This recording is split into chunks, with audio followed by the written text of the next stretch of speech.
frère Jean-Paul a prié pour vous, mes frères, mes sœurs. Seigneur Jésus-Christ, je crois de toute mon âme que tu es le Fils de Dieu fait homme.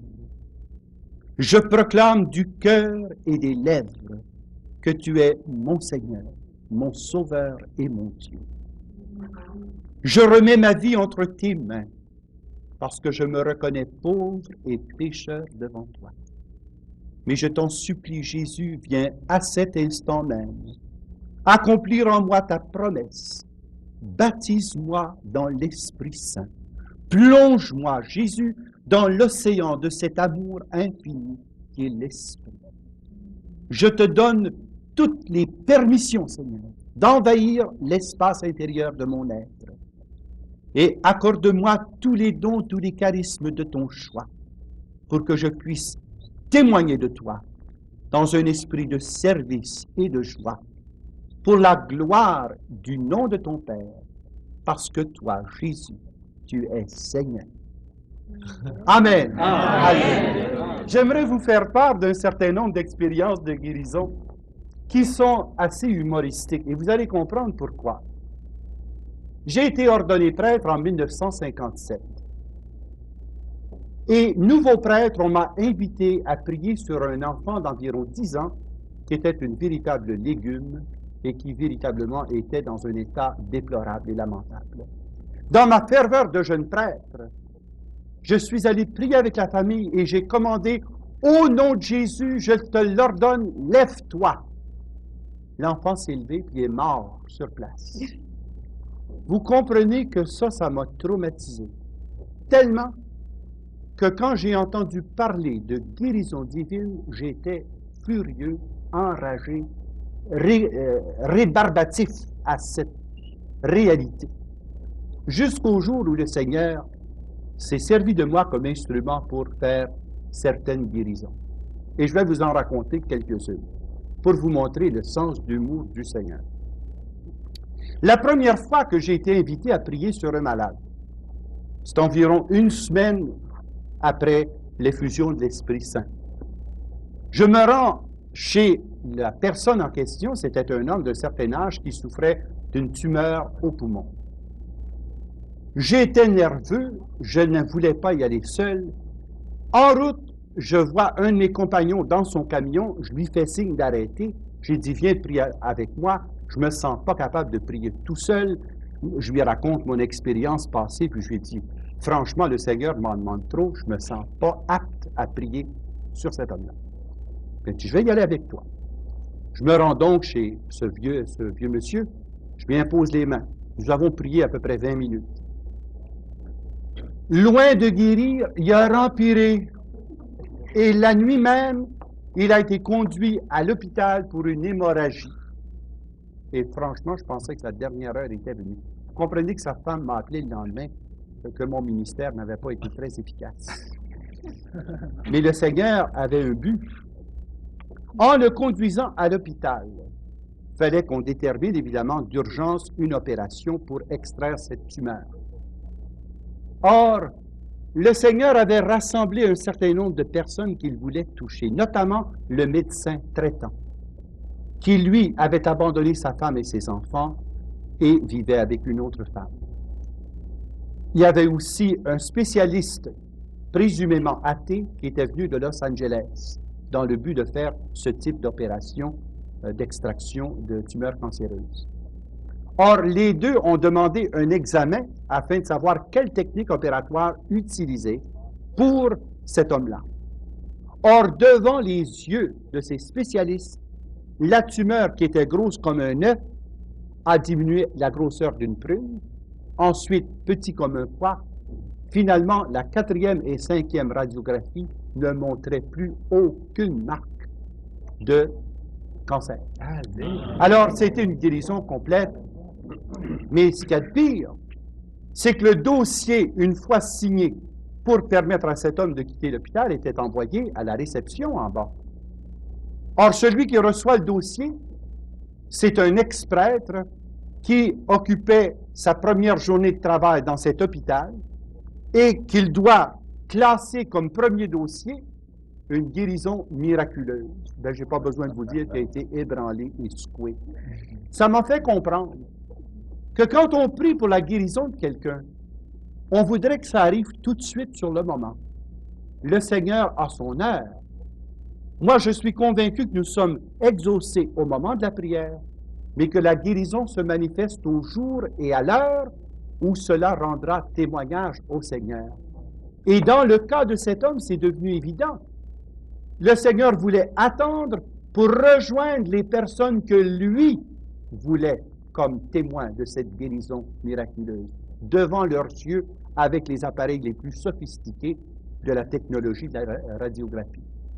Un deuxième exemple, une petite fille qui avait véritablement 0 sur 10 de vision dans un œil et 4 sur 10 de vision dans l'autre.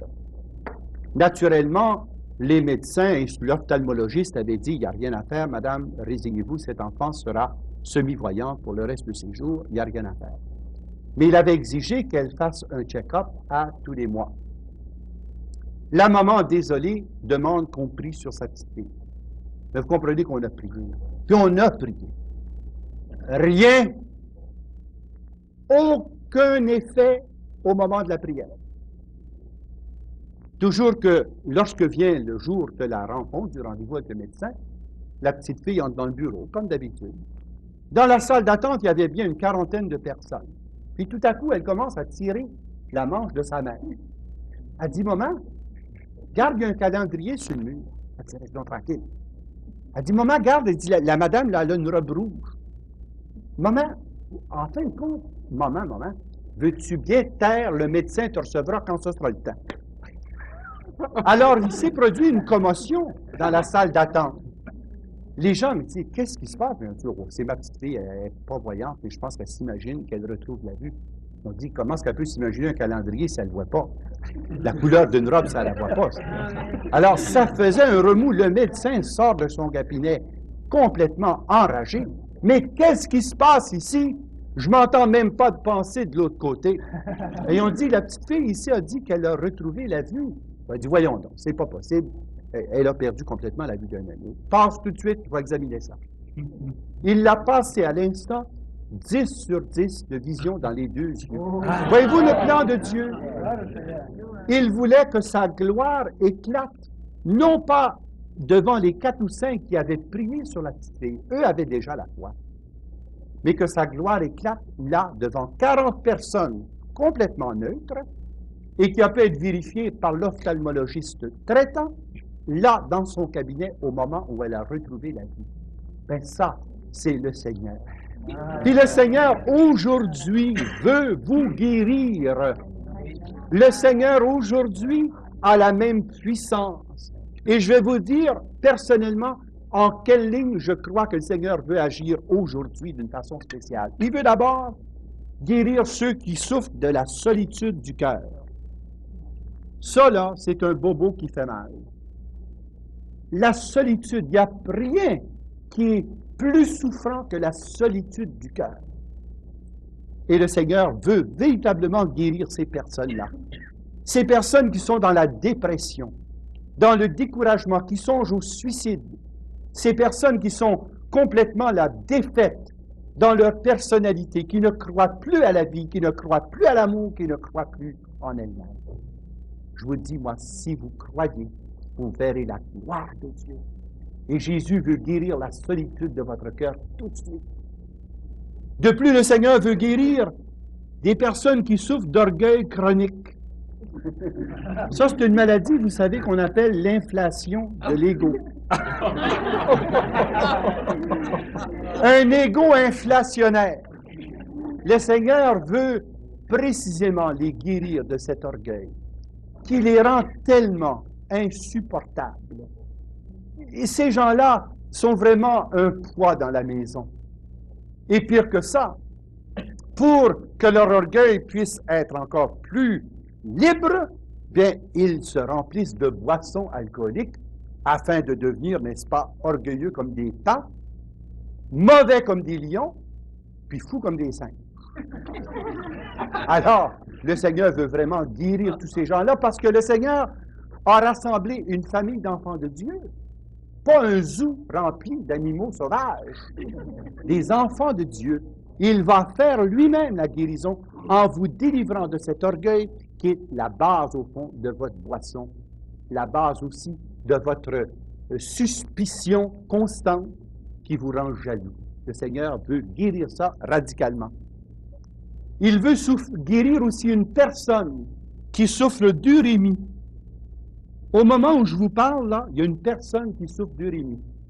Et elle souffre d'urémie depuis au moins 4 ans. Mais son état s'est aggravé et elle est dans une condition proche de la mort. Le Seigneur, actuellement, vous visite dans votre problème. Il est en train de vous guérir de cette urémie. Et tous les gens de votre famille ne le croiront pas, parce que ce sera une véritable résurrection qui se passe dans votre vie. Voilà ce que Jésus fait aujourd'hui pour nous. Puis il n'a pas fini d'en faire. Mais j'aimerais tellement qu'on chante un moment notre joie et qu'on ravive notre espérance dans la puissance de guérison du Seigneur Jésus-Christ. Jésus est vivant. Il est aujourd'hui le même, hier et à jamais. Jésus est vivant. Et on vous invite à la maison à le chanter avec nous. Puis croyez déjà, Jésus est vivant sur nos humbles chemins. Jésus est vivant, nous en sommes témoins. Allez de par le monde, portez la joie aux affligés. Allez de par le monde, portez l'amour aux opprimés. Jésus est vivant sur nos humbles chemins. Jésus est vivant, nous en sommes témoins.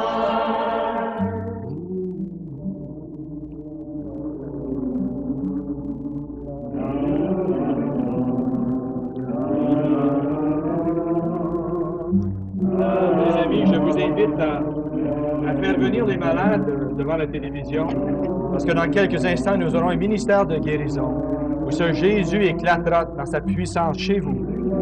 Jésus est vivant sur nos humbles chemins. Jésus est vivant, nous en sommes témoins.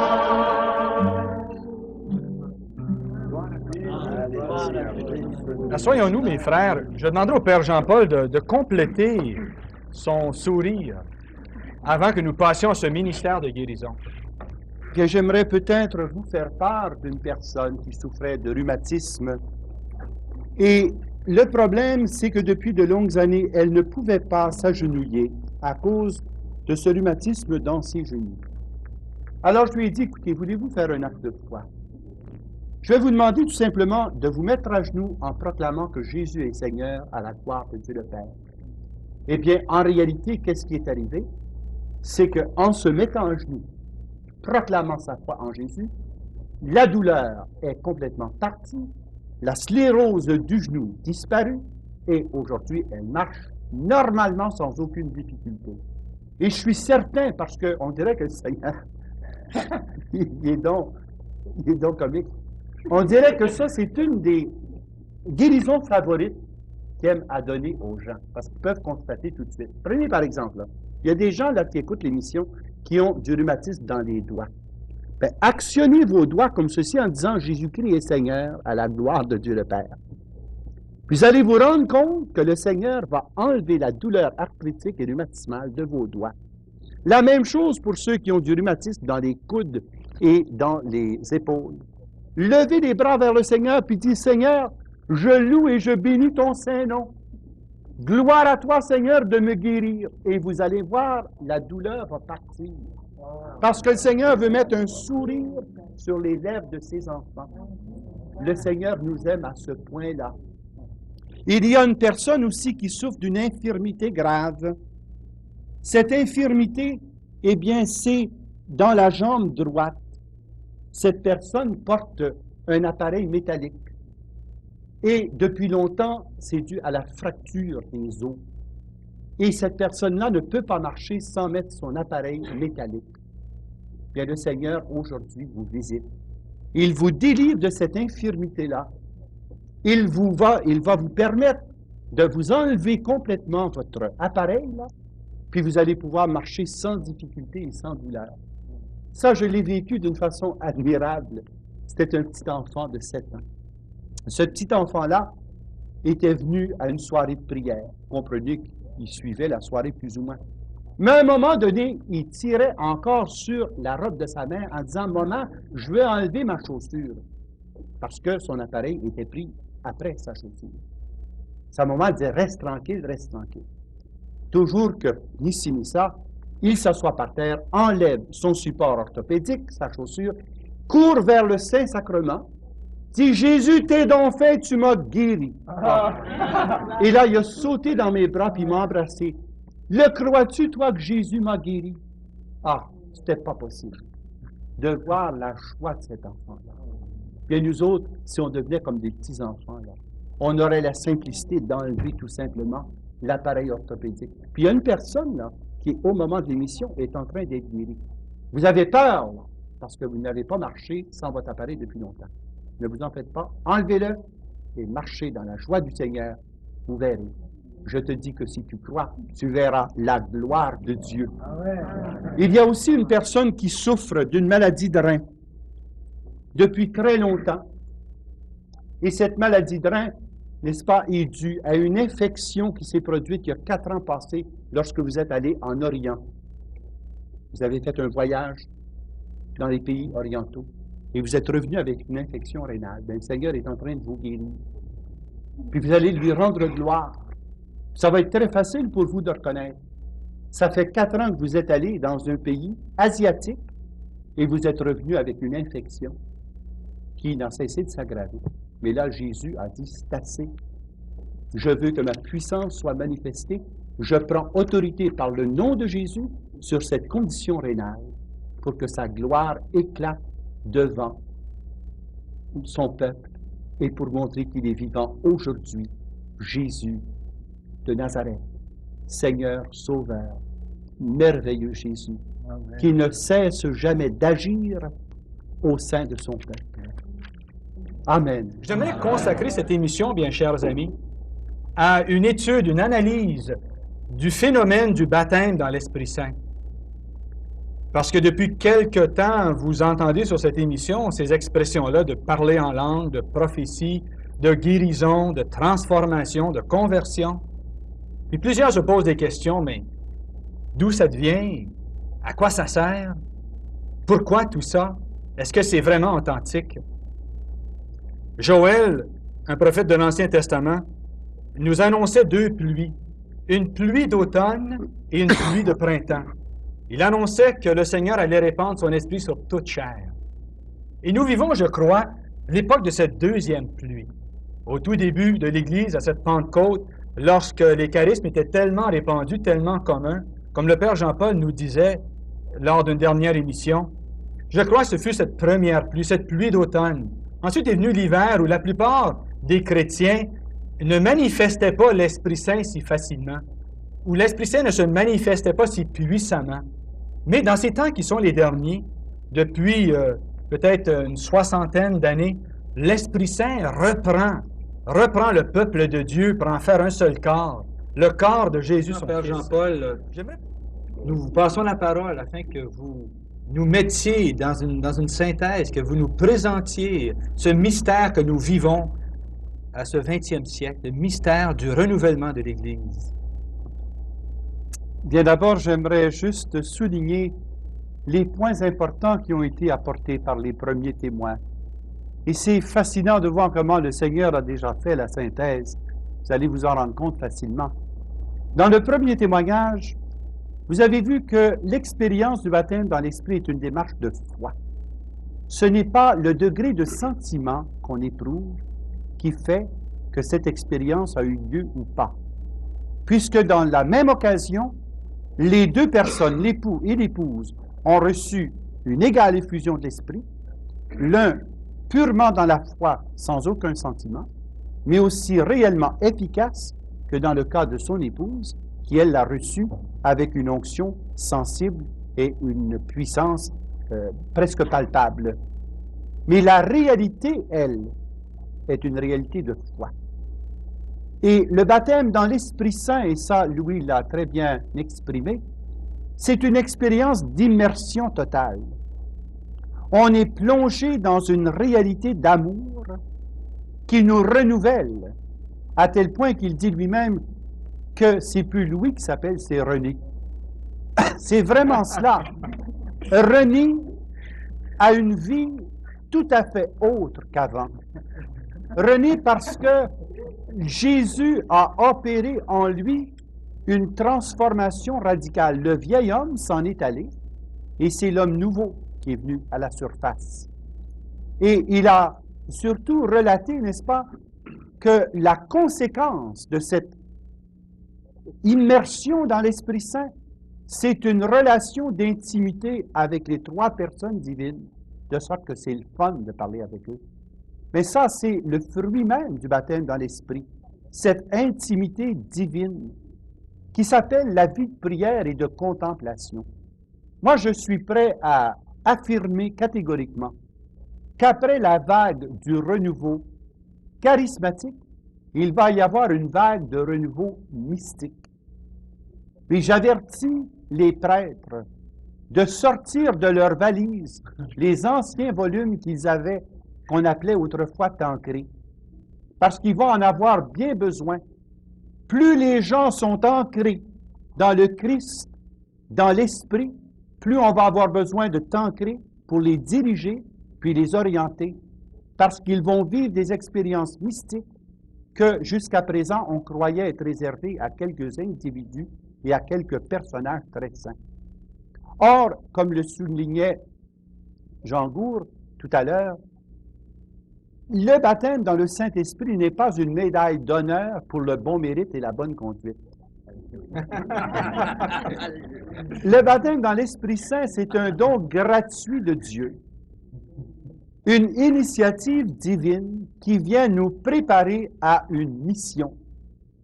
Le baptême du Saint-Esprit n'est pas donné pour notre bénéfice, il est donné au bénéfice de l'Église.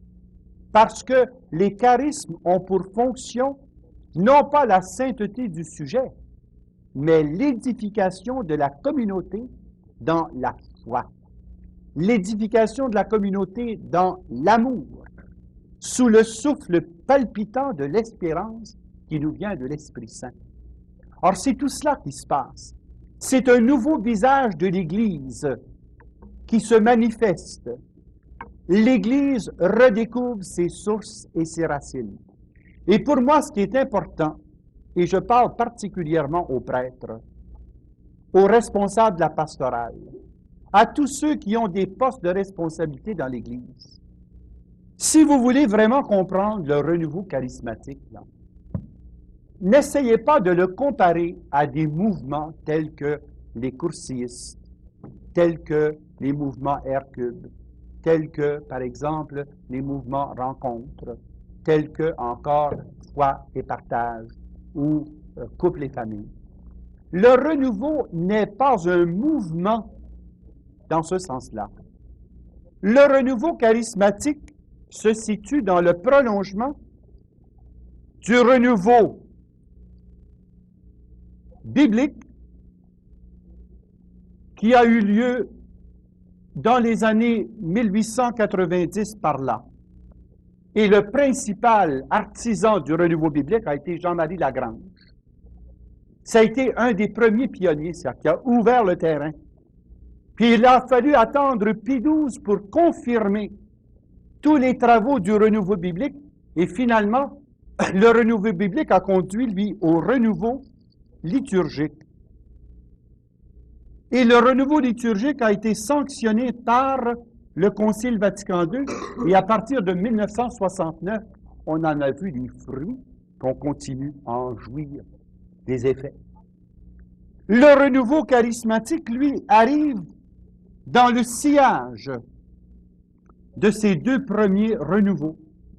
Nous n'aurions pas connu le renouveau charismatique s'il n'y avait eu d'abord ce renouveau biblique qui nous remet en communion avec la parole de Dieu et le renouveau liturgique qui nous met en communion avec la vie de l'Église.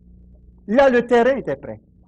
Et finalement, l'explosion pascale qu'on appelle Pentecôte, c'est une explosion, moi j'appelle ça une explosion à retardement. C'est le matin de la Pentecôte que le coup a détonné, mais c'est le matin de la Pentecôte que la terre a tremblé. C'est ça qui est arrivé. La Pentecôte n'est pas autre chose que l'explosion pascale. Une bombe à retardement qui a éclaté 40 jours après la résurrection de Jésus-Christ. Puis c'est ça qui se passe dans nos vies actuellement. C'est cette explosion de vie divine dans l'Église qui fait en quelque sorte renaître toute l'énergie spirituelle dans les vies. De toutes les personnes, on a entendu un homme d'affaires, on a entendu une personne qui a été vraiment libérée et restaurée et délivrée, on a entendu quelqu'un qui a changé complètement de type d'engagement pour passer de la vie sombre à la vie des ondes. Bien, je pense que véritablement, on a eu des exemples de ce que l'Esprit Saint peut faire. Mais moi, il y a une chose que j'aimerais dire. Ça fait bien longtemps que j'attends. On dit toujours, le renouveau charismatique, là, ça vient des protestants. Ça. Puis donc, là, nous autres, on ne fait rien que copier des protestants de ce qu'ils ont fait. Bien, ça, c'est faux, ça. Puis je vais vous l'expliquer très facilement. Le pape Léon XIII, en 1897, a écrit une encyclique sur le Saint-Esprit qui décrit en détail ce que l'Esprit Saint veut faire dans l'Église.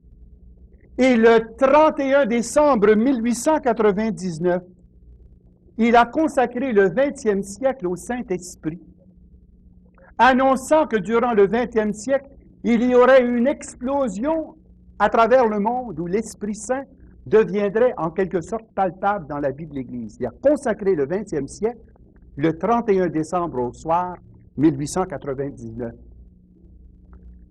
Cependant, nous les catholiques, nous avons une vertu remarquable. C'est celle de l'oubli. Alors, on a mis dans la filière numéro 13 l'encyclique de Léon XIII, et puis les protestants ont reçu la bénédiction qui nous était destinée. Ils ont juste compris plus vite que nous autres le message de Léon XIII. Nous autres, ça nous a pris 67 ans à comprendre ce que les autres ont compris tout de suite en 1900. Et alors, l'explosion du Saint-Esprit annoncée par Léon XIII a débouché chez nos frères de la Pentecôte avant de déboucher chez nous. Ils nous ont juste rendu le service d'avoir conservé ça précieusement pour nous remettre en main propre après le concile quand on était assez mûrs pour recevoir la plénitude des dons du Saint-Esprit. Alors, je pense que c'est important pour nous de le comprendre, ça. Et ce qu'on est en train de constater, c'est la vérification de cette prophétie. Remarquez les points importants de cette prophétie de Joël qui a été citée. Je répandrai mon esprit sur toute chair, donc sans discrimination, ni de sexe, ni de race, ni de religion. Deuxièmement, vos fils et vos filles prophétiseront, donc la jeunesse, puis ensuite la classe ouvrière, sur mes serviteurs et mes servantes, je répandrai de mon esprit. Bien, voilà. Nous te souhaitons tous, Père Jean-Paul, la plus cordiale bienvenue dans notre région et dans notre groupe de prière, afin de vous permettre de nous parler de Noël. Merci beaucoup. Ça me fait grand plaisir d'abord d'être des vôtres. J'en profite pour vous souhaiter à vous en studio un joyeux Noël et aussi à tous les téléspectateurs. Nous voulons vraiment partager avec vous un événement qui nous a bien émus à Noël 1976. C'était pour moi l'accomplissement d'un grand rêve, la concrétisation, je dirais, d'un rêve d'enfant, puisqu'en 1976, j'ai célébré à Bethléem même la messe de minuit. Et c'est une messe de minuit très spéciale pour trois raisons. D'abord parce que c'était ma première visite en Terre Sainte, vous comprenez quelle joie j'éprouvais de pouvoir, sur les lieux, contempler cette intrusion de l'Éternel dans le temps, qui s'appelle la Nativité.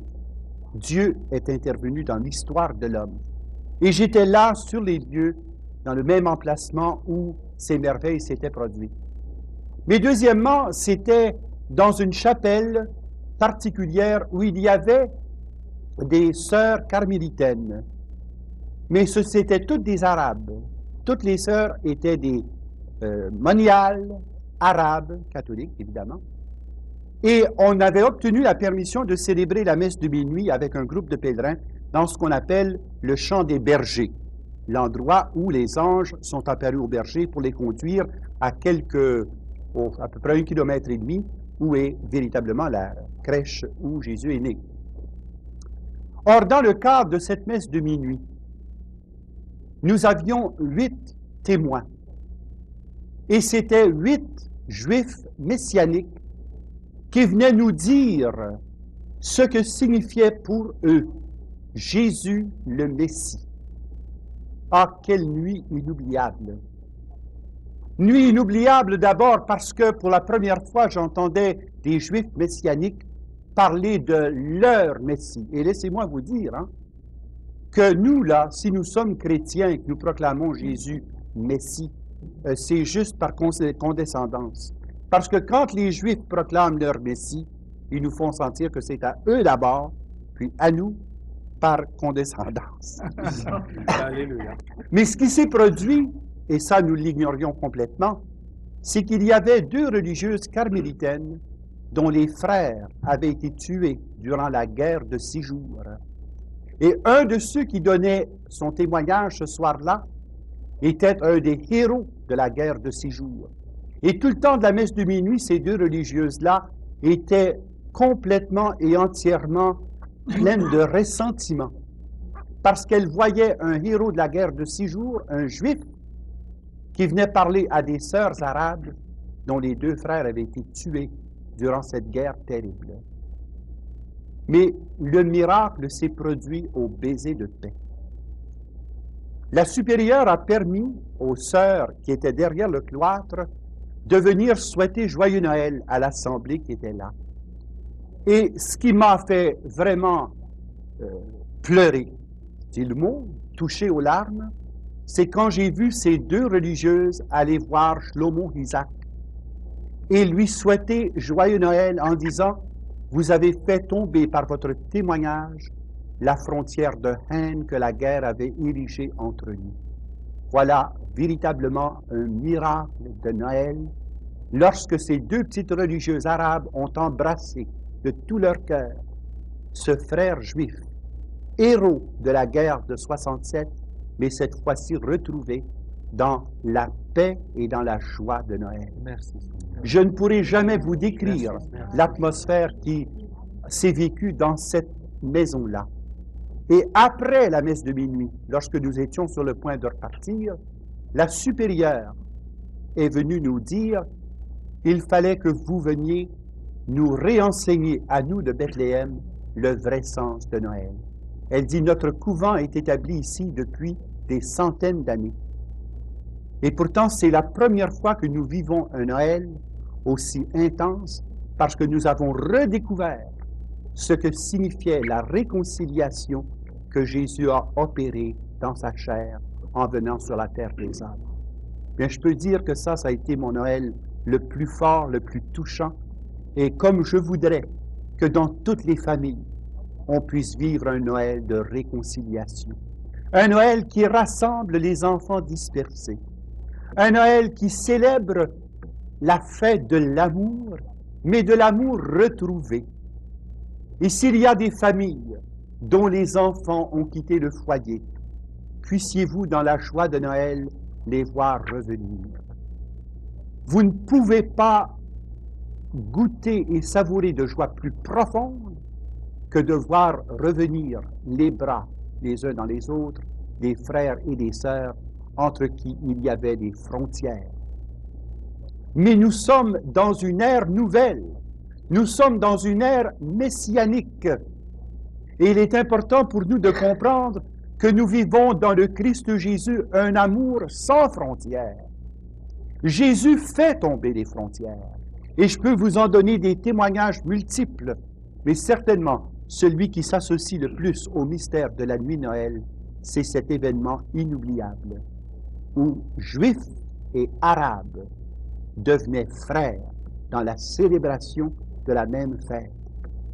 Et je peux vous dire que cet événement a eu des répercussions parce qu'il nous accompagnait une grande vedette de la radio qui a professé depuis toujours l'athéisme.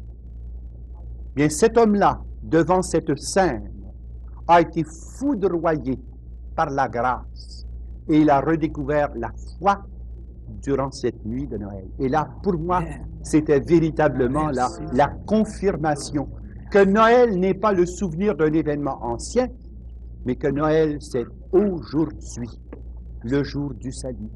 Le Noël actualisé dans des réconciliations, un Noël confirmé par des conversions, un Noël qui rassemble dans la paix et dans la joie toute la famille de Dieu.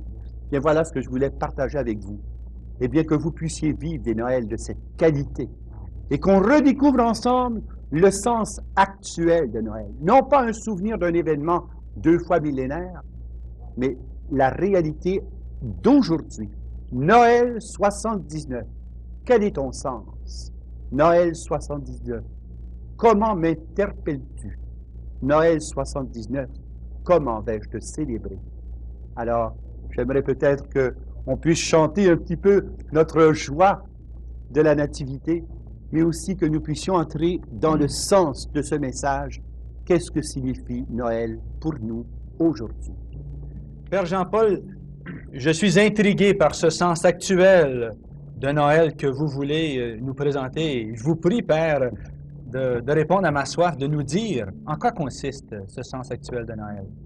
Bien, c'est un peu le résultat, disons, de à peu près 30 minutes que j'ai pu vivre intensément à genoux à l'endroit précis où Jésus est né.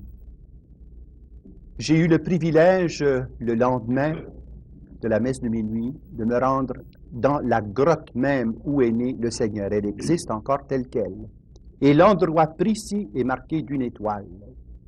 Et là, j'ai eu la chance, et croyez-moi, c'est très difficile parce qu'à cette époque de l'année, le nombre de pèlerins ne le permet pas. J'ai eu une 30aine de minutes. Et ce que j'ai découvert dans cette nuit-là, j'aimerais ça le partager avec vous autres. D'abord, c'est que le mystère de Noël, c'est pas seulement le mystère du souvenir d'une affaire qui s'est passée il y a 2000 ans. Mais Noël, c'est l'occasion pour nous de fêter le triomphe de l'amour par laquelle notre nature humaine a été vraiment visitée et transformée par la nature divine du Verbe. C'est une révolution inconcevable.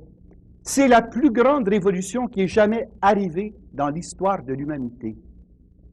C'est une révolution incarnationnelle. Un Dieu qui se fait homme et qui prend notre nature humaine puis qui l'assume dans sa nature divine pour faire de nous des créatures nouvelles. Ah, je ne peux pas vous dire comment intense a été cette expérience-là, assis à l'endroit précis où Jésus est né. Il y avait presque personne, on était 2 ou 3, mais franchement, j'étais seul parce que j'étais tellement saisi par la grâce du moment. Et là, j'ai compris que Jésus est venu faire l'ouverture de l'ère messianique. Quand il est né dans la nuit de Noël, c'était le commencement de quelque chose d'extraordinaire. L'ouverture de l'ère messianique, mais qui annonce, comme toute ouverture, une fermeture.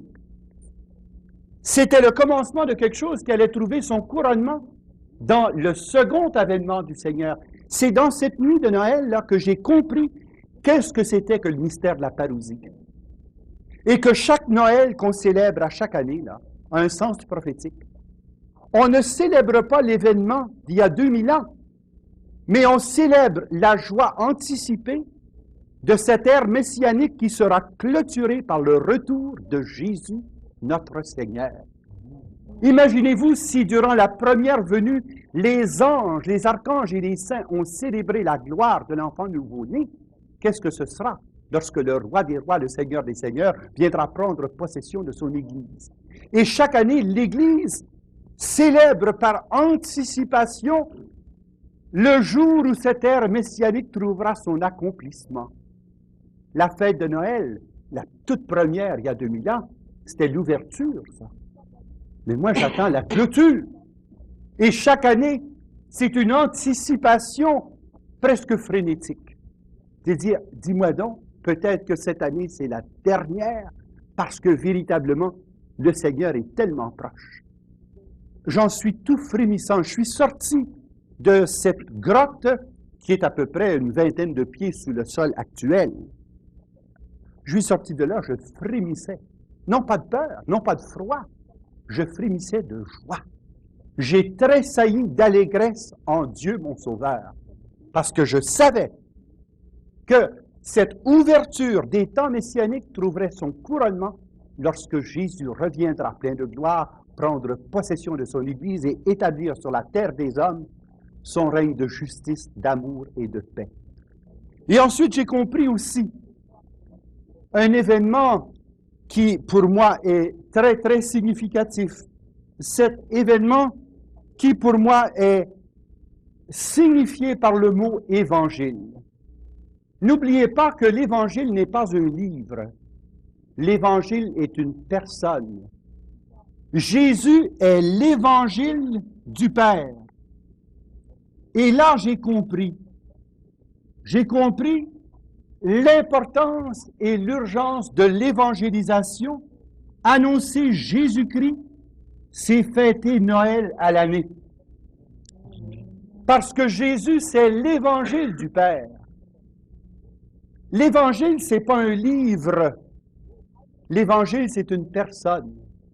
Et annoncer la bonne nouvelle, c'est proclamer que Jésus est à l'œuvre aujourd'hui dans le monde et que Jésus est en train de sauver les hommes aujourd'hui. Et que ce Noël, c'est la fête de l'amour qui libère. Et c'est la libération des individus et des peuples. Et c'est là que j'ai compris, dans le décor de Bethléem, combien ce message était important. Je vais vous dire pourquoi. Quand nous sommes arrivés dans la nuit de la vigile de Noël, il y avait 5000 miliciens avec des mitraillettes. Il y avait 18 chars d'assaut qui bloquaient l'entrée de la ville parce qu'il fallait que chaque passeport soit vérifié et qu'on ait une carte rose signée du maire de la ville de Bethléem pour nous permettre d'entrer. On voyait partout le mot « peace »,« paix »,« shalom », le mot « paix » dans toutes les langues. Mais qu'est-ce qu'on voyait?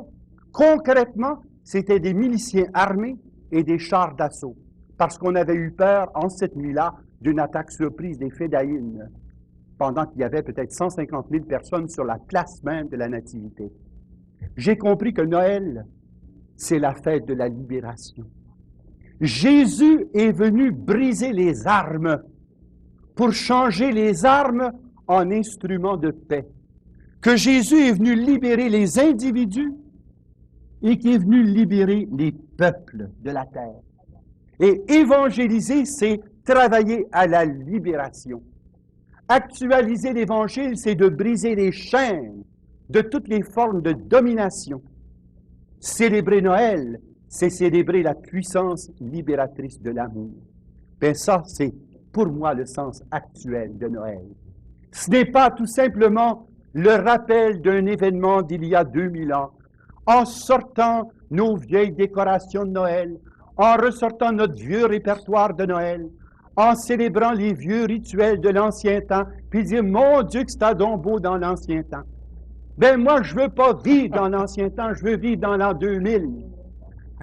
Puis, Noël 79, c'est un pas plus près de ce Noël de l'an 2000, parce que moi, je vis pour le retour de Jésus, mon Seigneur. Et ce qui me donne l'énergie d'annoncer l'Évangile à tous les peuples, ce qui me donne le dynamisme de parler de Jésus libérateur, c'est cette nuit passée à Bethléem, non seulement dans la chapelle des bergers, mais dans la grotte de la Nativité. Je n'oublierai jamais cet événement qui me fait encore frissonner pendant que je vous en parle. Et j'espère bien que, en partageant avec vous ces souvenirs, ces réalités, que vous passiez vraiment un Noël. Pas un Noël tout blanc, pas un Noël de guimauve, pas un Noël de clochettes, pas un Noël de boules rouges puis de boules vertes, mais un Noël bouleversant.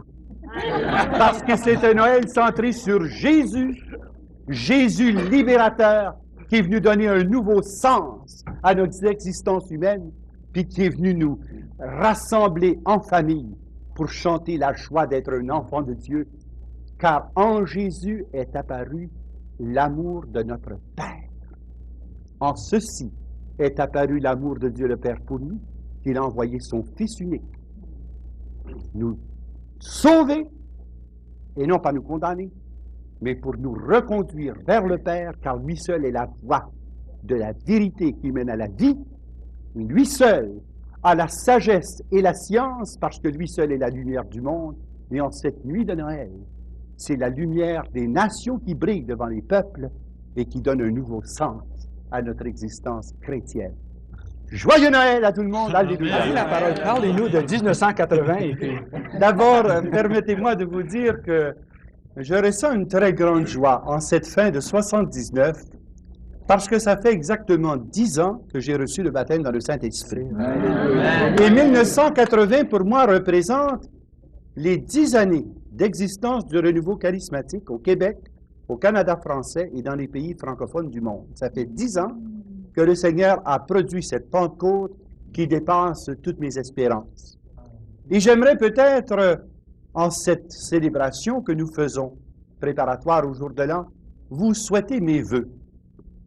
Et mes vœux vont prendre la forme de la date, 1980. D'abord, je vous souhaite un seul amour. L'amour du Seigneur qui mène à l'unité. L'année 1980 va être marquée au coin de l'unité. Je pense à l'unité de l'Église. On va voir des choses en 1980 qui vont nous faire comprendre quelle puissance le Seigneur exerce pour unifier les frères de toutes les dénominations chrétiennes. Vous allez voir des choses qui vont dépasser votre imagination. Mais ça, c'est l'unité sur le plan ecclésial.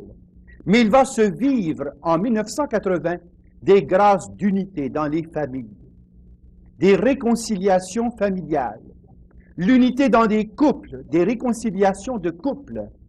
Il va se produire en cette année aussi de nombreuses vocations d'évangélistes laïcs.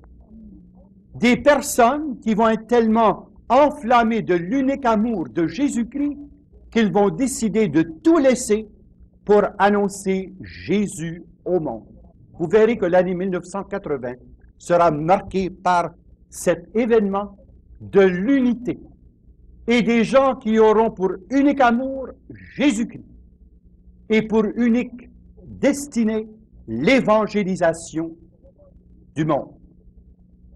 Je vois aussi que cette année, le Seigneur veut distribuer en abondance les 9 charismes et les 9 fruits du Saint-Esprit. Ah ça, il ne sera pas chiche. Alléluia! Parce que c'est bien clair, au fur et à mesure que le renouveau étend son action, de plus en plus de personnes vont sortir de leur timidité et vont enfin s'approprier les promesses de Jésus-Christ, notre Seigneur. Et au lieu de simplement souhaiter les charismes, ils vont se mettre à les exercer avec une audace inattendue. Et en même temps que les 9 charismes, eh bien les 9 fruits du Saint-Esprit, c'est-à-dire l'amour, la paix, la joie, la bonté, la douceur, la patience, aussi la maîtrise de soi, qui est tellement importante, cette abondante fruition de l'Esprit. Moi, mon vœu, là, c'est que tous les téléspectateurs reçoivent en 1980 non seulement les 9 fruits du Saint-Esprit pour la joie de leur famille, mais les 9 charismes du Saint-Esprit pour la joie de l'Église. Je souhaite aussi que vous puissiez vivre cette année les 8 béatitudes. Le radicalisme des béatitudes, parce qu'on a tellement besoin de gens qui sont radicalement engagés au Christ. Le monde est tellement triste qu'il a besoin de rencontrer des témoins 8 fois bienheureux. Ben, c'est ça que ça fait, les béatitudes. Ça nous rend 8 fois bienheureux. Ce qui nous empêche d'être des chrétiens qui pètent de joie, c'est parce qu'on n'est pas assez radicalisé dans les béatitudes. On en vit 1, 2, 3 au maximum. Tant qu'on ne vivra pas les 8 béatitudes, on ne peut pas être 8 fois bienheureux.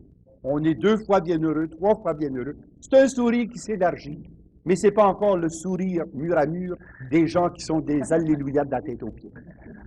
Pour moi, je voudrais tellement que 1980 se traduise par la béatitude de gens qui vivent du Seigneur Jésus au point d'en déborder. Que chacun de vous puissiez passer en laissant des grandes traces de lumière sur votre chemin. Les gens pourront vous suivre à la piste d'après la clarté divine qui jaillira de vous.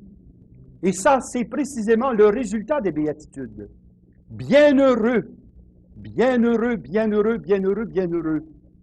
Et si on rentre dans l'esprit des béatitudes, on a un programme pour 12 mois, au moins. Parce que vous savez, la première béatitude, là, bienheureux les pauvres en esprit, juste celle-là, ça prend 6 mois, au moins, pour l'acquérir. Puis il faut faire tant double les 6 autres mois pour acquérir les 7 autres béatitudes. Alors, il n'y a pas de niaisage à faire. Il faut commencer tout de suite à vivre les béatitudes. Créer la joie du Seigneur par l'incarnation de ces réalités qui sont les béatitudes du royaume. Mais ça va marcher à une condition, que vous accepteriez de dire des gros zéros. C'est-à-dire que le moi meurt et que dans le zéro du moi, il y ait la croix de Jésus-Christ. Là, vous allez devenir quelqu'un. Pas à cause de vous, à cause de celui qui habite en vous. Ce n'est plus moi qui vis, mais c'est le Christ qui vit en moi. Mais vous voyez que ce programme-là peut se réaliser rien qu'en 1981. En 1981, ça ne marche plus. Alors, vous avez 1 an, mes amis, pour vivre une sainte, une joyeuse, une heureuse année. Et c'est ce que je vous souhaite à tous de tout cœur. Amen. On les appelle les fruits de l'esprit, n'est-ce pas, mon Père? Justement pour indiquer que c'est l'action de l'esprit en nous qui graduellement nous transforme, nous rend semblables à Jésus. L'esprit de Jésus en nous nous rend semblables à Jésus. Et peut-être qu'il serait bon de relire le passage qui les énumère. C'est dans Galates 5. Alors, si vous lisez l'Épître Galates 5, 22, voici la liste. Le fruit de l'esprit, c'est l'amour. Et l'amour, c'est quoi? C'est la joie, la paix, la longanimité, la serviabilité, la bonté, la confiance dans les autres, la douceur et la maîtrise de soi. Contre de telles choses, il n'y a pas de loi. Imaginez-vous que c'est les seuls items qu'on peut se procurer sans qu'on soit dérangé par l'inflation. Et deuxièmement, qu'on ne peut pas être sujet à la fiscalité. Puis troisièmement, qu'on ne peut pas non plus être objet à une législation qui abolirait des réalités aussi merveilleuses que ça. Ben moi, je trouve que c'est le temps de se gréer au début de l'année, puis véritablement de s'enrichir de cette richesse contre laquelle l'inflation n'a aucune puissance et que la fiscalité ne peut pas nous en appauvrir. C'est un don qui vient du ciel et seul ce trésor sera recueilli en plénitude dans l'entrée de gloire. Alors, moi, je souhaite que durant cette année, tout le monde s'enrichisse à même les 9 fruits. Nous allons demander au Père Jean-Paul d'imposer les mains à 2 personnes ici qui ont demandé de recevoir ce ministère en vue d'une guérison physique. Seigneur Jésus, nous venons en ton nom imposer les mains à notre frère Nous obéissons dans la foi à ton précepte, car c'est toi qui nous as dit d'imposer les mains en ton nom et que les malades seraient guéris. Nous le croyons, Jésus. Nous le proclamons. Touche le cœur de mon frère. Guéris-le complètement de sa condition cardiaque. Restaure-le complètement dans toute sa personne. Oui, visite-le, Seigneur. Et en visitant mon frère ici même, visite toutes les personnes qui sont aux écoutes et qui souffrent de la même affliction. Oui, Seigneur, ta main est plus étendue que les nôtres. Ta main rejoint la multitude de ceux qui attendent de toi la complète et entière guérison. Par le nom de Jésus, par le sang de Jésus, par les plaies de Jésus, je prends autorité sur la condition physique de mon frère. Je commande et j'ordonne par le nom de Jésus que son corps tout entier soit restauré par la puissance et le souffle du Saint-Esprit qui a ressuscité Jésus d'entre les morts. Oui, que cela soit fait à la gloire de Dieu le Père, par Jésus notre Seigneur.